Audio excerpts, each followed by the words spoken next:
Enviamos un cordial saludo a todos nuestros oyentes de la emisora Radio Gnosis, una emisora para despertar conciencia. Y también a nombre del programa Hablemos de Gnosis. Mi nombre es John Edinson Gómez, instructor nacional de la ciencia y cultura gnóstica.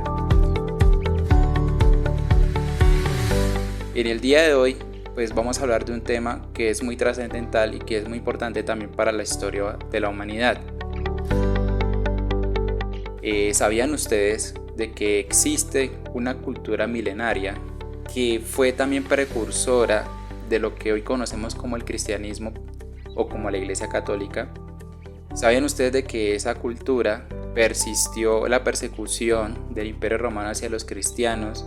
Sobrevivió también en la Edad Media. Recordemos que en la Edad Media hubo una edad muy oscura y muy doctrinal frente a la parte o la creencia cristiana, que también resurge y da unas bases en el Renacimiento y que llega hoy en día, es decir, hoy en día podemos tener acceso a esa cultura. Pues si quieren saber de todo esto, pues no se vayan, ya volvemos en un momentico y empezamos a contar esta historia.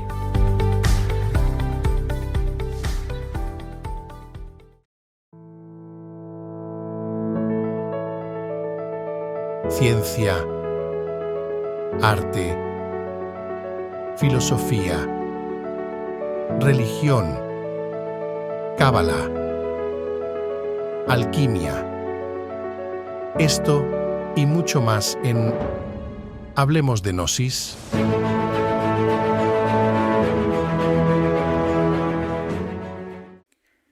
Bueno, para conocer lo que estamos hablando sobre la Gnosis y su historia, pues debemos dirigirnos a la época antigua, incluso unos años antes de Cristo, a una ciudad que se llama Alejandría, una ciudad que fue de las polis griegas y que fue de las primeras fundadas por parte de Alejandro Magno. En esa ciudad, sobre todo era muy conocida porque tenía pues una de las 7 maravillas del mundo antiguo, que fue el Faro de Alejandría, pero también fue muy conocida por la biblioteca que se tenía, que era la Biblioteca de Alejandría. Ese lugar era muy estratégico, o esa ciudad, porque había un intercambio cultural frente a la cultura griega, a la cultura persa, ya la cultura egipcia también estuvo presente ahí. Es decir, hubo un intercambio cultural donde en esa biblioteca se alojaba todo ese conocimiento que se descubría y que se describía en ese tiempo y se guardaba ahí. Entonces, al pasar de los años, según los historiadores, se forman algo que se llaman las primeras escuelas gnósticas dentro de esa ciudad. Estamos hablando ya pues siglo I, siglo II después de Cristo. Entonces se forman esas escuelas gnósticas y se empieza a propagar también lo que es el cristianismo. Realmente, pues no estamos diciendo cosas que no van por fuera de la documentación que se ha encontrado de manera oficial, pero realmente los precursores o los primeros cristianos primitivos realmente salieron de una rama judía que se llama los esenios. Los esenios fueron un grupo judío donde ellos se caracterizaban primero porque vivían en comunidades un poco cerradas y segundo porque se dedicaban a estudiar las escrituras antiguas. Ellos fueron realmente los que siguieron al Cristo, los que lo reconocieron como el Mesías, y a partir de su muerte y resurrección empezaron a contar las buenas nuevas por todo el territorio que en ese tiempo ya estaba era el Imperio Romano. Entonces, la palabra gnosis como tal significa conocimiento, que es una palabra de origen griego. ¿Por qué de origen griego si estamos hablando ya de la época del Imperio Romano? Pues resulta que esas partes de Tierra Santa eran prácticamente la periferia del Imperio Romano y el latín pues no llegaba. Como la cultura griega sí perduró durante muchísimo tiempo, la gente del común pues hablaba griego y escribía en griego. Entonces, esa palabra tiene su raíz en griego por estos motivos. Se le atribuía el adjetivo o la calificación a ese grupo de personas como gnósticos, que esa palabra también tiene un significado que significa quien posee el conocimiento. Los gnósticos como tal se le presumía de que tenían una documentación y un conocimiento un poco más de tipo superior frente a los estudios de los textos antiguos y de diferentes culturas. Ahí entra también lo que fue la filosofía griega como la de Platón y Sócrates, y también se habla su estudio o su relación que se tenía con el budismo y las corrientes ya más de la parte oriental. Con ese crisol, con esa unión que se hace de culturas, nace lo que son las escuelas gnósticas, y ellas fueron prácticamente las pioneras en empezar a propagar lo que fue el cristianismo primitivo. Durante el siglo I y el siglo II, pues no hubo tanto inconveniente, a pesar de que, pues claro, el Imperio Romano empezó a hacer la persecución de los cristianos mucho tiempo atrás, pero como se encontraba también mucha cultura en la periferia, en esa periferia no se sufrió tanto como dentro del Imperio Romano, hasta que llega el siglo III. Empieza a salir unas leyes muy severas contra todo lo que fuera hereje en ese tiempo. En ese tiempo prácticamente había una cultura más hacia la religión pagana. Recordemos que los romanos creían en el dios Júpiter, en la diosa Venus, en el dios Urano, etcétera, que pues es una creencia, como dicen los historiadores, una creencia más a la parte pagana. Y a partir del siglo III, obviamente pues ya la persecución con los cristianos era muy estricta, y llega Constantino. Constantino en el 314 después de Cristo, hablando de 300 años, firma un decreto donde da una libertad de cultos y ya se deja de perseguir a cristianos durante ese tiempo, más o menos desde el 314. ¿Y eso por qué se hace? Entonces, si nosotros vemos el contexto del Imperio Romano dentro en esa historia, pues habían dos emperadores, no es que los dos estuvieran en guerra, sino que el imperio era tan grande, su territorio era tan grande que se necesitaba de dos personas que pudieran administrar tanto la parte política como la parte social. Y en la parte social pues también cobijaba las diferentes religiones que existían, porque recordemos de que el Imperio Romano empieza a conquistar la Galia con Julio César en la parte norte, y en la parte de abajo pues también empieza la guerra contra los cartagineses o contra pues toda la cultura de Cartago. Empiezan a ocupar todos esos territorios, pero pues no se borra su cultura, no se borra su religión por completo. Quedan esos vestigios para esa época, para que no se formara un desorden o una revuelta. Entonces se firma ese decreto para poder darles una libertad a ellos y que el Imperio Romano tampoco tuviera un desgaste para poderlos perseguir. Y el cristianismo, digamos que ya se empieza a formar como una organización. ¿Qué pasó con los gnósticos? Para nosotros como cultura gnóstica, una persona que se dice llamar ya gnóstico es porque una persona ya ha alcanzado ese conocimiento superior, que para algunas religiones se le llama la iluminación, es decir, es una persona que ya tiene una conciencia despierta. Nosotros que todavía no hemos llegado a ese nivel, nos denominamos como estudiantes gnósticos.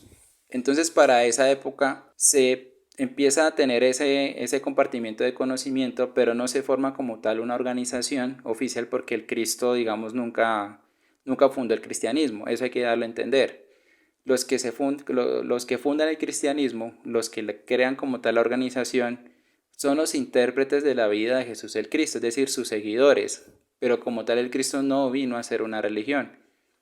Eso hay que dejarlo claro. Entonces durante esa época, claro, se da una más libertad de culto, se da ya es más libre hablar de las escrituras antiguas, de las buenas nuevas, pero se empieza a formar también una institucionalidad que hoy lo conocemos como la Iglesia Católica. Nosotros durante los primeros siglos sí tuvimos una relación, pero por divergencias o por diferencias que habían frente a la interpretación de las escrituras y frente a la interpretación de la vida del Cristo, tuvimos que desligarnos de eso. Ellos empezaron a seguir con su parte institucional hasta que llega el 325. Ahora, ¿qué pasa en el 325? ¿Y por qué es tan importante contar esto? Porque en el 325 se hace algo que se llama el Concilio de Nicea. Aquí hay un debate frente a los historiadores porque Constantino, también conocido como el Constantino el Grande, siempre fue de religión pagana. Es decir, incluso él tenía su adoración hacia el dios Apolo, que es el dios que referencia al sol. Pero unos meses antes que se hiciera el concilio, que ya vamos a hablar de eso, de qué es un concilio, tuvo una batalla. Obviamente el Imperio Romano, es en que Roma siempre estuvo en guerra, entonces entra en una guerra, tiene una batalla, estratégicamente la iba a perder. La noche antes de la batalla digamos, se acuesta a descansar y en un sueño le aparece el sueño de la cruz. Y una voz en el cielo le dice: con este signo vencerás. Entonces él le ordena a las tropas romanas colocar, y a los herreros, entonces a las tropas romanas, a las legiones romanas, le ordena que coloquen la cruz en sus escudos y que quiten el águila como estandarte, porque era la representación del dios Júpiter, en el griego pues el dios Zeus, el padre de todos los dioses, que quiten el estandarte del águila, y le dice a sus herreros que formen, o que forjen más bien, una cruz para ponerlo en los estandartes. Y entonces le dice también el mismo mensaje a toda la legión romana, a todo el ejército, le dice que con ese signo van a vencer. Ellos van en batalla, ganan la batalla. Como fue una revuelta dentro del Imperio Romano, pues Constantino ya prácticamente une la parte política, porque fue algo más político. Ahora, ¿qué pasa en la parte de la religión? Todavía había unas divisiones y se empezaron por la libertad de cultos, entonces empezaron a formar unos famosos grupos, incluso dentro del mismo cristianismo. Habían divergencias frente a la parte de la interpretación de la vida del Cristo. Entonces, para que no se partiera el imperio, Constantino hace un concilio, viene de conciliar, y llama a todos los arzobispos representantes del cristianismo en Nicea, que es una ciudad que hoy en día se encuentra en Turquía. ¿Para qué? Para poder unificar una creencia, una fe, y no haya una división. Ahí entran las primeras bases de lo que hoy conocemos como la Iglesia Católica. Una de las divergencias que hubo entre la cultura gnóstica y lo que fue ya esa interpretación del Cristo era de que ya los arzobispos, todo lo que tuviera como un nivel eclesiástico, no tuviera esposa. A raíz de eso se separa la cultura gnóstica de lo que fue esa interpretación y toma gran poder, porque ya la parte política se empieza a unir en ese concilio. ¿Qué pasó en ese concilio? Ese concilio duró aproximadamente 2 meses, porque habían ya prácticamente dos bandos, dos revelaciones entre comillas, que unos decían de que el Cristo Jesús sí era el Hijo de Dios y de que él vino como el Salvador del mundo, y la otra era de que pues el Cristo como tal no tenía una subordinación de Dios, es decir, era como también, sí era como el Hijo, pero en la parte del tiempo, en su creación, es algo un poco confuso, pero palabras más, palabras menos, no tenía una subordinación con Dios Padre, porque viene también desde el mismo origen. Y los otros decían pues que era el Salvador y que era el Hijo de Dios. Después de 2 meses, pues se llega a una conclusión de que sí es el Hijo de Dios, es el Cristo. Se forma también la parte institucional de la Iglesia Católica en sus primeros pasos. Queremos aclarar que no estamos en contra de la Iglesia, solo que estamos contando la historia como los historiadores la han podido, digamos, develar. En ese momento, pues Constantino también toma esa creencia, y de ahí en adelante también saca un decreto. Entre ellos está el credo católico, que es el que siempre escuchamos en las misas. Entonces todos se unen en esa fe y se estipula 2 cosas. Uno, pues que nace una religión, prácticamente los primeros pasos de la Iglesia Católica. Y segundo, pues de que existe o existió una persona que encarnó a ese Cristo, es decir, que es una persona que se hizo hombre, que se hizo perfecto, y de que a partir de esa cosmología cristiana se va a seguir evangelizando. Entonces de ahí en adelante empiezan a haber ciertos concilios donde se forma las creencias y la cosmología de lo que es el cristianismo como lo conocemos hoy en día. Todo lo que no estuviera de acuerdo con eso, a partir de ahí se empieza a hacer una persecución. Y todo lo que fuera pagano también empezaba a desaparecer. Incluso después, meses después, Constantino empieza a sacar ciertos decretos para poder de que la iglesia cristiana que se forma en ese momento tuviera ya espacios importantes como lo tuvo el paganismo. Se toma la decisión, por ejemplo, de suspender lo que fueran los Juegos Olímpicos. Se toma la decisión también de empezar a cerrar los templos. Templos muy famosos que se empezaron a cerrar en ese tiempo fue el templo de Delfos, que fue un templo muy importante para la historia humana, ya que los grandes reyes, emperadores y toda la que era la nobleza iba a ese templo a consultarle a los dioses ciertas decisiones importantes en su vida. También se cierra el templo de Vesta, que recordemos que el templo de Vesta era muy reconocido porque había unas vestales, ¿cierto? Unas mujeres que mantenían ese fuego encendido, y se ordenó apagarlo. Todo lo que oliera prácticamente ya a paganismo se empieza a cerrar. Entonces, según los historiadores, más o menos en el año 405 después de Cristo, sea, años de nuestra era, se destruye la Biblioteca de Alejandría con respecto a esos decretos en un movimiento cristiano que hubo en esa ciudad, y prácticamente se pierden muchos documentos y se pierde mucha historia, y ahí ya se voltean los papeles. Es decir, durante los primeros años era la religión pagana como tal, aliada con el imperio, la que perseguía a los cristianos, y de que después de esos concilios, sobre todo el concilio de Nicea, entonces ya era la parte cristiana que perseguía a los paganos. Y así perduró durante mucho tiempo hasta el fin del Imperio Romano. Para terminar ya esta época, ¿cierto?, donde fueron los primeros pasos del cristianismo, desde el año 1945 hasta lo que fue 1956, casi 10 años, se descubrieron muchísimos papiros. Uno fueron la biblioteca de Nag Hammadi, donde se encuentra pues uno de los más famosos textos gnósticos, que es el Evangelio de Tomás.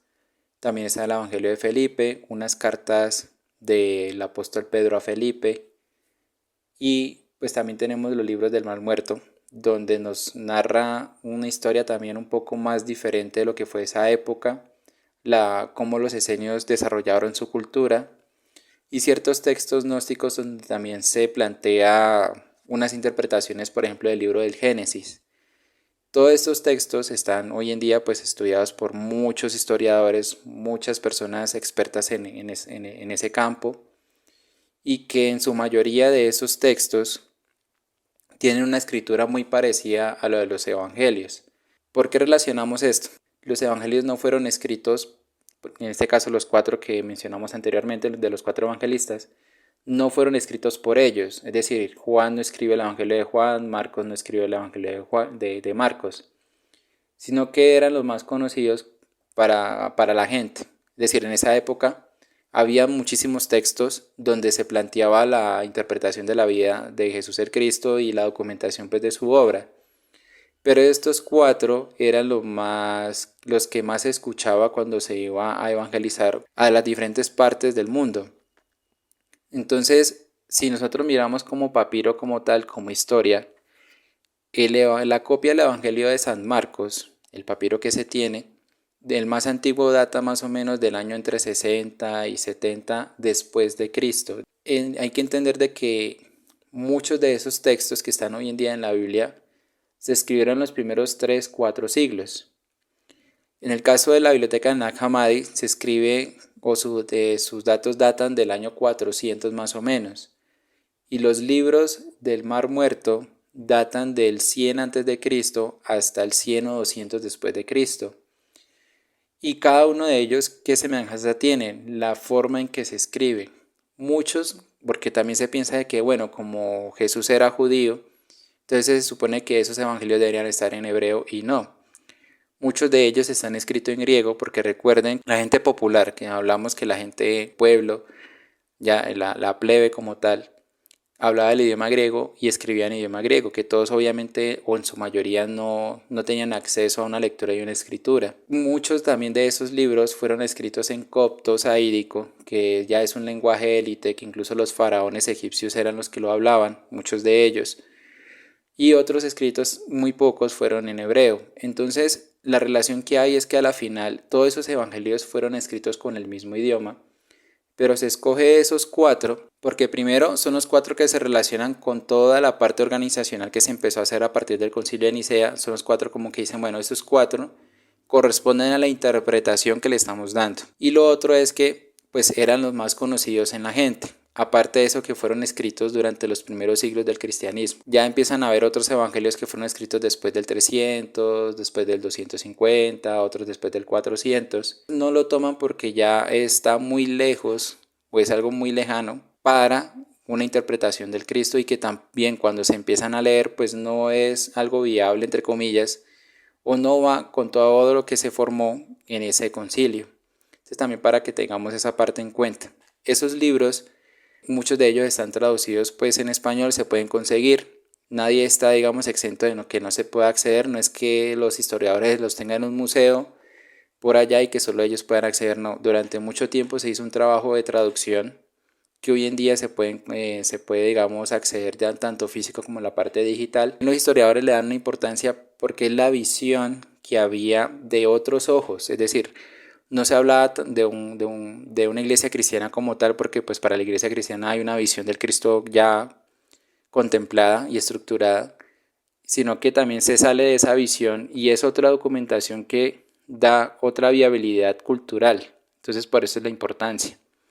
Lastimosamente no se le dio tampoco mucho boom, porque en esa época el mundo como tal pues estaba sumado en la guerra. Recordemos pues que estaba la Segunda Guerra Mundial y después de eso pues se entra en lo que se le llamó también como la Guerra Fría.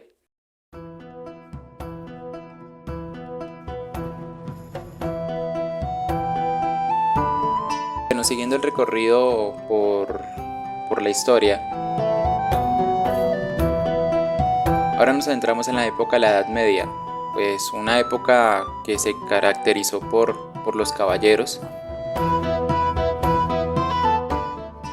los castillos imponentes, por esos asedios, por las historias que habían con respecto a toda la época. De ahí sale, por ejemplo, la historia del rey Arturo y los 12 caballeros de la mesa redonda. Tenemos la historia también de Robin Hood, que ayuda a los más necesitados. De ahí también se desprenden historias y mitos sobre las reliquias santas, la copa de la última cena, también se le conoce como el Santo Grial, la corona de espinas, la cruz del Redentor, etc. Una época que también fue marcada en parte porque cuando se decía que era un caballero, ese caballero denotaba un linaje, ¿cierto? No es que estamos hablando de que sea de sangre azul, sino que notaba en su comportamiento que tenía un linaje, en su forma de hablar, en su educación, en la forma como trataba a las personas. Ahora nos vamos a situar en el año 1118, entre 1118 y 1119, pleno siglo XII, más o menos casi que 1100, 1200 años después de que nace el Cristo. Y fue una época donde hubieron muchos inconvenientes en el desarrollo de todas las coronas. Recordemos de que cuando cae el Imperio Romano, después de que cae el Imperio Romano, pues quedan los reinos como el de Francia, el de España, el de Italia, Inglaterra, etcétera. Quedan todas esas coronas que nosotros conocemos en la historia. Ellas en conjunto todas estaban con el cristianismo, es decir, con la Iglesia Católica, que prácticamente después del año 800 ya se le da ese nombre como tal a toda organización institucional y eclesiástica que se empezó a formar. Las coronas como tal en conjunto, como están bajo una sola religión y bajo prácticamente el papado, las incursiones vikingas en el norte de Europa y las incursiones musulmanas al sur, más que todo llegando al Reino de España. Y aparte de eso, como consecuencia, pues obviamente traería la expansión del Islam como religión prácticamente en sus territorios. A raíz de eso, pues se crea como una especie de solución y fue con el Papa Urbano II que se crea la famosa Primera Cruzada. Esa cruzada, pues obviamente los diferentes reinos colocaron hombres, fueron a Tierra Santa en una batalla y obviamente ganaron. A partir de esa batalla y de haber ganado, pues se crea el reino de Jerusalén bajo el liderazgo de Balduino II y pues el papa que estaba en esa época. Dentro de la caballería francesa, o más bien dentro de la orden de los caballeros que habían franceses ahí, 9 caballeros decidieron quedarse en Tierra Santa para poder cuidar la peregrinación de los cristianos a esa tierra. Esos 9 caballeros fueron liderados por Hugo de Payns y fue prácticamente los fundadores de la Orden de los Caballeros Templarios. Ellos le piden permiso al rey y al papa quedarse bajo bajo esos objetivos. Balduino II obviamente les dice que sí, incluso les dice que se puedan quedar en la mezquita, que había una mezquita en ese tiempo que se presume que se construyó por encima donde estaba el templo del rey Salomón, y ellos se situaron en esa mezquita. Y otra cosa que también ha dicho los historiadores es que ellos, al situarse ahí, también encontraron ciertos manuscritos que es de mucho tiempo atrás y empezaron a estudiar también toda la relación que había con el Islam y la parte cristiana. Es decir, hubo también un estudio por parte de ellos, no es que lo hayan unido, no. Hubo un estudio, unas conclusiones y que a partir de esas enseñanzas fue que empezaron a hacer lo que hoy conocemos como la Orden de los Caballeros Templarios. Balduino II le pide financiación a las coronas y también pues obviamente a la Iglesia Católica y ellos emprenden lo que fue la creación de toda la orden. 20 años después, por orden papal, ya se oficializa la orden. ¿Qué características tenía esta orden de caballeros con las demás, pues de las de los otros reinos? Que esta orden de caballeros solo le obedecía al Papa. Es decir, no tenía, por ejemplo, que el rey de Inglaterra tenía como una insurgencia con ellos, no. El Papa era el único que tenía prácticamente bajo su orden la organización de los caballeros. Y a partir de ahí fue que se empieza a formar y se empieza a expandir todo lo que conocemos como los castillos y los templos de los caballeros templarios. Cumplieron una de las funciones que era proteger a las personas que iban en peregrinación para la Tierra Santa y también empezaron a ayudar con las problemáticas que habíamos mencionado anteriormente. Ayudaron con las, o sea, es decir, defendieron territorio en el norte de Europa con las invasiones vikingas, a raíz de la invasión que se hace y las cruzadas que se hacen con la parte de Tierra Santa. Los musulmanes retroceden y pues obviamente van a defender su territorio y empiezan unos constantes asedios. Los caballeros templarios, ¿por qué se le tenía un respeto en batalla? A pesar de que ellos uno muchas veces piensa que ellos entraron en batalla casi que todas las veces y no. Era la élite, es decir, eran monjes. Recordemos de que ellos eran monjes, pero eran unos monjes con entrenamiento militar. Y ese entrenamiento era un entrenamiento muy élite. Entonces ellos no iban a la primera ronda de ataque, sino que se alojaban como para escoltar a los generales o se alojaban en la retaguardia para proteger para la parte de atrás de las formaciones, o muchas veces los situaban en los lados laterales para poder defender en caso de que haya una emboscada o que el ejército enemigo decida atacar por alguno de los lados, o se le llama también flancos. Como era una élite, pues ellos podían repeler cualquier tipo de ataque. Entonces no siempre cuando iban a la batalla pues entraban, sino que esperaban a la orden. A raíz de toda esa parte, entonces ganaron un prestigio y un respeto, y lo que fueron las incursiones musulmanas pues dejaron de pasar. Un personaje muy famoso que incluso sale en algunas películas, que fue Saladino. Saladino sí fue como el monarca que más empezó a atacar, sobre todo a los caballeros templarios, porque sabían que si debilitaba esa fuerza, debilitaba a las demás coronas que estaban en Tierra Santa. Bueno, en general pues desarrollan un sistema económico, es decir, recordemos que los caballeros templarios pues recibían donaciones y todo eso, pero ellos también desarrollaron un sistema económico que hoy en día lo conocemos como los bancos. Según los historiadores, pues ellos fueron los pioneros en la parte de la bancada.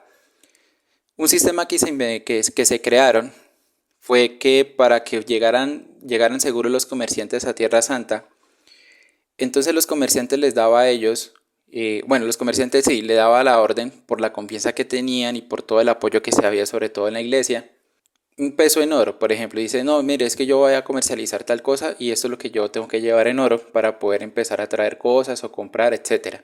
La orden de los caballeros recibía ese oro y le daba a él como una especie de recibo con un sello, que ahorita vamos a hablar de los sellos, con un sello de los caballeros templarios por el valor de oro dado. Cuando el comerciante llegaba a Tierra Santa, presentaba en un templo, obviamente allá, en un templo de los caballeros templarios, presentaba ese documento y le devolvían el peso en oro que había dado en Europa. Claro, obviamente ellos cobraban una especie de porcentaje por la transacción, tampoco es que era muy alto. Y así ellos tenían un ingreso seguro con esa parte del comercio. Eso volvemos a repetir como para asegurar la seguridad, o para tener una seguridad frente al viaje que hacía ese comerciante a Tierra Santa. Y otro de ellos pues fueron los préstamos. Los préstamos que se hacían a las coronas, pues las coronas muchas veces no tenían unos fondos para poder, por ejemplo, hacer una campaña o para poder financiar ciertas cosas dentro de su territorio.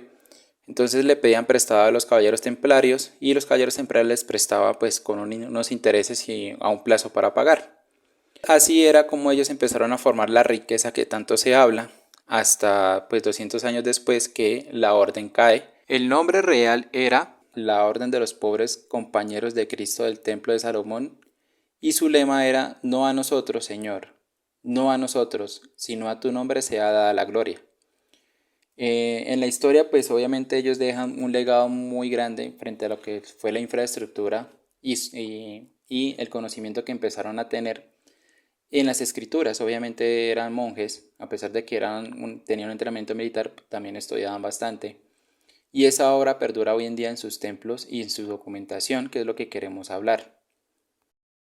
Bueno, y continuando con la historia, la orden 200 años después se disuelve. Es como el término correcto, y es disuelta por la deuda que tiene la corona de Francia con la orden. Pero bueno, ¿cómo así?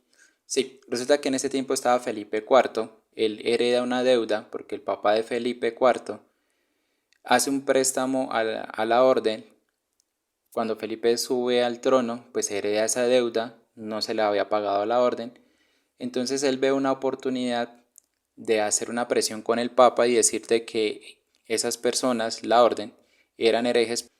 Bueno, en fin, fue creída toda la teoría, a la orden la juzgan, obviamente entra también ahí la Santa Inquisición y prácticamente capturan a unos caballeros templarios, son torturados, unos son quemados en la hoguera, otros son prácticamente encarcelados.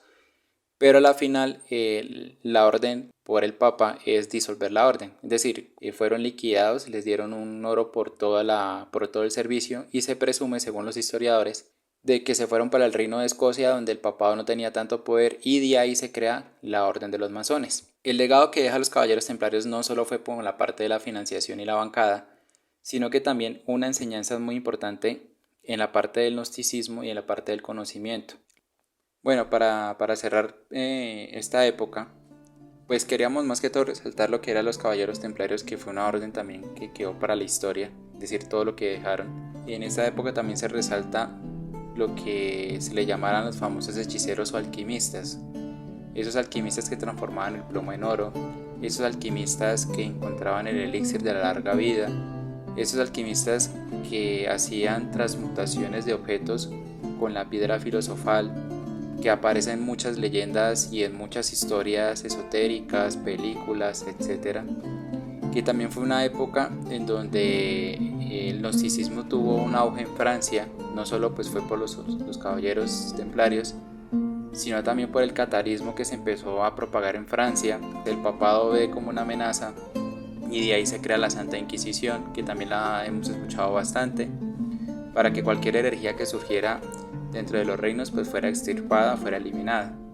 Entonces fue una época en una conjunción entre lo que fue la parte oscura, porque recordemos que ya era lo que decía la iglesia, también fue lleno de magia por las historias que habían. La época antigua,